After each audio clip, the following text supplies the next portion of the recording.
ভিডিওটা ছিল সরস্বতী পুজোর দিনের সন্ধ্যাবেলা। পুজোর শেষ হতে প্রায় 4:45 বেজে গেছে।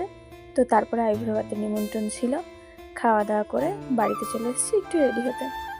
এবার সরস্বতী পুজোয় কোথাও ঘুরতে বেরোনো হয়নি, তারও কারণ আছে। কারণ পুজো শেষ হতে হতে অনেক বেলা হয়ে গেছে, তারপর খাওয়া দাওয়া করতে করতে 6টা 6:30 বেজে গেছে। তো তারপরে ভাবলাম ঘুরতে যাব, সেই হিসেবেই রেডি হচ্ছিলাম। তারপর আমাকে কল করে বলল যে না, বাজারে একটু কাজ আছে, চলো।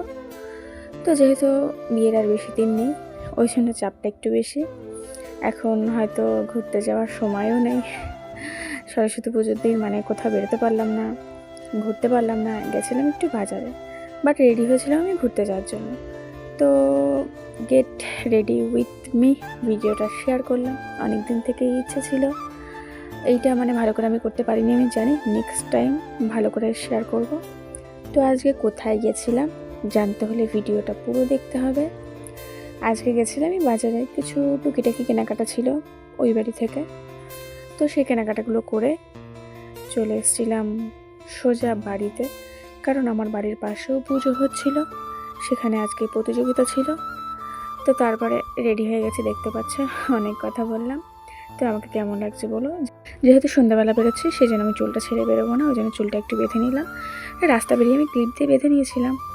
তো তারপরে গেছিলাম একটু সোনার দোকানে, কিছু কাজ ছিল।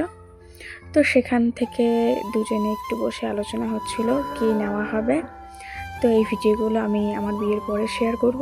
সেখান থেকে সোজা চলে এসেছি বাড়িতে। বাড়ির পাশেই খেলাধুলো হচ্ছিল দুজন মিলে, তো কোনো একটা বিষয়ে আলোচনা হচ্ছিল। ভিডিওটা দেখো, ভালো লাগবে তোমাদের। আর এই হচ্ছে আমাদের পাড়ার একদম বিখ্যাত নাচ। যারা যারা দেখতে চাও আমার সাথে যোগাযোগ করো, আমি দেখিয়ে দেবো। তো ভিডিওটা তোমাদের কেমন লাগলো অবশ্যই কমেন্ট করে জানিও। ততক্ষণ সবাই ভালো থেকো, সুস্থ থেকো, টাটা।